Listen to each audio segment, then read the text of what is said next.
Hi guys, we'll start with the broadcast section with no embargo, followed by an embargoed section for 10:30 p.m. tonight. No live tweeting during the broadcast section and use a microphone provided. Michael. Right, Ange. Good, Michael. Firstly, the Premier League clubs are voting in favour of semi-automated offside technology for next season. Are you in favour of that decision? Yeah, I don't know a lot about it, but if it means they make decisions quicker and it's clearer, yeah, all for it. Newcastle tomorrow is a big game, St James's. We've seen another club, Everton, with more points deductions this week, and PSR's been on the agenda. Is it difficult in terms of a club who have got a lot of wealth in terms of ownership, but obviously PSR is going to be looked at and potentially changed? Where do you stand on it exactly? Because in terms of unlimited wealth, but we need some kind of ruling, don't we? We're going down this rabbit hole again, are we? We did this last week. Again, it's, smart heads and me in this space are locked in rooms making these decisions. I said last week, I think there's always got to be some sort of regulation around a safety net for clubs to make sure they don't overspend for their own good and also a competitive balance within that. But I've always felt not at the expense of, the quality that we're trying to produce in the best league in the world. So again, I think from my perspective, I'll leave that to the guys who probably know better. At the end of the game last week at Forest, I noticed you were quick to try and look for Pierre-Emile Heskey. He made quite an impression off the bench on Sunday. How impressed were you with him? And he's obviously talked about potentially his future in January, but just more on that. You sort of looked to seek him out. Did he do exactly what you were looking for at half time? Yeah, no, him and Roddy was good. I try and get to all the players after the game. Some of them get off quicker than others, so I've got to chase them down the tunnel. But I think I said after the game, I thought Pierre and Rodri coming on at half time really helped us last week. It was a game that kind of needed something a little bit different than what we had. I thought Biss and Pape did well enough in the first half and worked really hard, but I thought for where the game was at and the way sort of Forest was setting up, having Pierre and Rodri in there with their experience and Pierre particularly with his passing range, I thought we could really sort of use it to sort of start and start working and particularly switching the flanks, and it worked well. And look, Pierre's been good. He hasn't started as many games probably as he'd like, but whenever we've needed him, he's done a good job for us. And I think from our perspective, we're in a good place at the moment where we have a squad that I can make these changes, within games or between games. That's all right. Thank you. Seb. Hi, Ange. It's always difficult to travel to Newcastle 12:30 on a Saturday, and we saw the game last season where Spurs were, I think, 5-0 down after 21 minutes. Are you expecting a tough challenge once again tomorrow, and have you watched that game back maybe? No, I haven't, and because there's no reason to for me. And yeah, it'll be a tough game. I mean, I don't think the 12:30 kickoff. I mean, we're leaving today, so I don't think there's anything around that. So we'll have good preparation for it, and it's a tough game. It's they're obviously they're going through a tough time themselves in terms of injuries, like most clubs this year. But probably they've been hurt probably for a more prolonged period. But when I watch them, particularly at home, they're still a very, very good side. I think the crowd gives them a lot of energy, irrespective of who they put out there, and the games, irrespective of who they play against, tend to be fairly high tempo because of the energy in the stadium. So we're going to have to match that energy tomorrow. I mean, it's the way we like to play our football as well. So hopefully, by bringing our own energy to it, we can sort of overcome the challenge. It's going to be a tough one. James Maddison said it in an interview this week that you're trying to make them look at the bigger picture, more the long term. Can you tell us a bit more about how you see that bigger picture?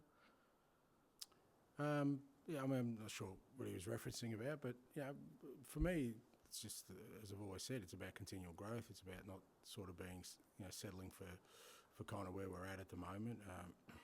We've had a decent season. We've had improvements in a lot of areas, but we know we've still got a long way to go. And it's about constantly reinforcing the players that and the staff that we should really still be focusing on growth, on how we can be better rather than sort of where we are at the moment. And never lose sight of the fact that ultimately our ambition is to bring success to the football club, and we're not in that space yet.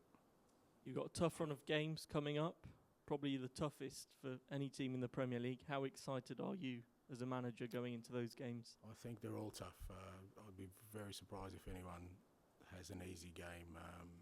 We certainly didn't think it was easy against Forest, who were fighting for their lives, or Luton, or West Ham. I think every game, Saturday, and we've got 7 tough games to go, but I think every team's got tough games, because I think just about every club's got something to play for. And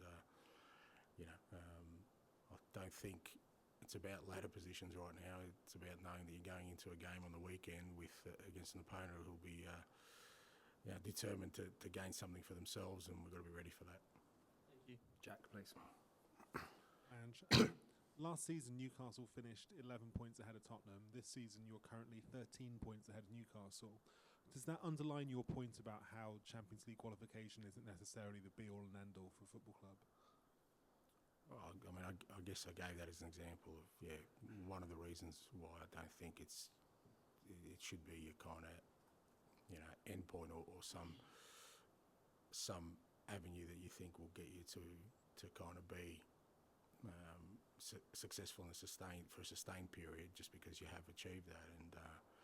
And certainly there's a cautionary tale there that getting into Champions League also means greater demands on players, demands on the squad, and you have to be geared up for it, or else it can affect all parts of your season. So and I think it's been tough on Newcastle this year, because I think they were probably their progress last year was fantastic. The reward for that was Champions League football, but this year, for whatever reason, it's made a really challenging season on all fronts for them, with the amount of sort of attrition they've had through the squad. Have you learned anything from how Newcastle have gone about it this year?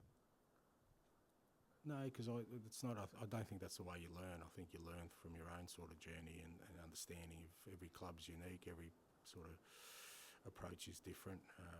You've got to already have sort of a set idea in your own mind and about how you need to set up and what you need for your own growth. You're obviously aware of what other clubs and other managers or people go through, but ultimately, I think from my perspective anyway, what I've experienced in my career is that everything's a little bit unique, and you never really know all the details about somebody else's kind of trajectory. And sometimes there are some false lessons that lie in there that seem quite obvious, but when you peel it back, actually, not really a good reference point for yourself. Go past to Ali, please. Hi, Ange. Just check team news. Is Richarlison still out? Yeah, he'll miss this week. He's close, but with the weekend off next week, we just feel, obviously, last sort of 2 rounds are pretty stacked with games for us, and having him ready for that, I think, is more important. So, but he's progressing well. Got stuck down a bit of a rabbit hole myself yesterday. I was going into how your squad will look this summer in terms of loan players coming back, homegrown requirements, foreign players, things like that. And I think you're going to have about 35 upwards of players in your first team squad. Is that something you have to tackle with the recruitment team before you can even start thinking about who comes in? That's an ongoing process. I think it was similar last year when I took over. It's just part of the process of planning. I think the difference from last year is that we're well into that sort of planning, whereas last year we kind of had to do it on the run a little bit, because obviously I came in post the season, and we had a big squad then, and we had a lot of decisions to make about players who were coming back from loan, players who needed to go out on loan, players we needed to bring in and move out. So I think this year we're sort of a lot more sort of calm in our approach, because we've been working on it for quite a while. Johan and the people in the football department. One thing I noticed within it, there's a lack of kind of club-trained senior players in your squad at the moment. And if you get European football, not saying that's a target, but if you get European football, Oliver Skipp would be one of those few club-trained players. I think it's only like 3 or 4. Obviously, he needs regular football, hasn't played much, hasn't been getting in squads. Does that make it kind of difficult for him to, if he did want to maybe move on loan, or it means you have to keep him next season regardless?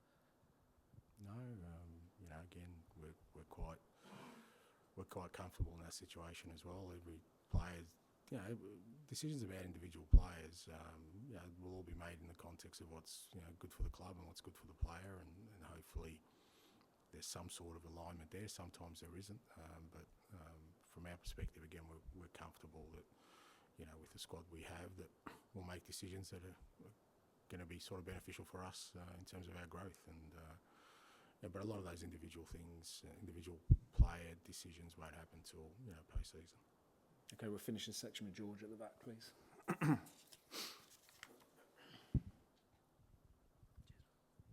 Hi, Ange. I just wanted to go back to the previous Newcastle game, and you'd obviously had a really good start to the season, but that was the time when you had the suspensions and injuries. I think you'd lost 4 out of 5 going into that, even though performances had been good. How significant did that 4-1 win feel at the time, or even now? Yeah, look, I think it was important in the context of, like I said, the results. Obviously, you don't want to go through too long a spell where you're not picking up, wins, because obviously that affects kind of the course of your season. But as you said, I thought our performances prior to that were still pretty strong.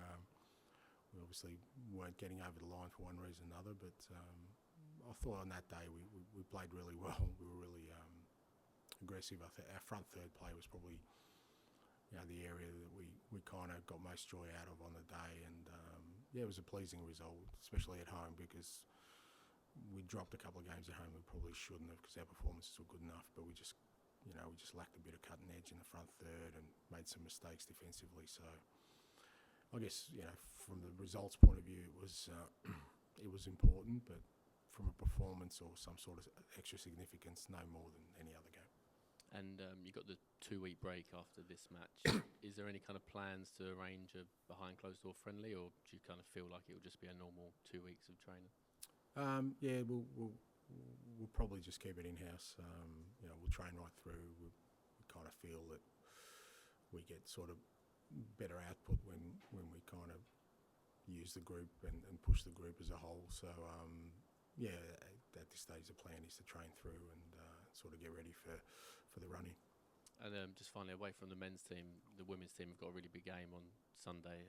You watched them, didn't you, back in December? I mean, how helpful are you and everyone at the club that they can get over the line and make the final, FA Cup final? Yeah, I think Rob and the girls have been outstanding this year. Again, you have to remember, they had a disappointing year last year. Rob's come in and he's changed a lot of things and in terms of their football, and but I can see that they're building some real belief, and look, it's a semi-final of a cup, and it's great that it's at the stadium. I'm sure the girls will get plenty of support, and they've had a great deal of belief to get to this point. You need that for a cup run, and hopefully that that comes out again on the weekend, and they get to a final, which would be great for them, but great for our club. Okay, we'll end the broadcast section there and move on to the embargoed section for 10:30 p.m. tonight. Done?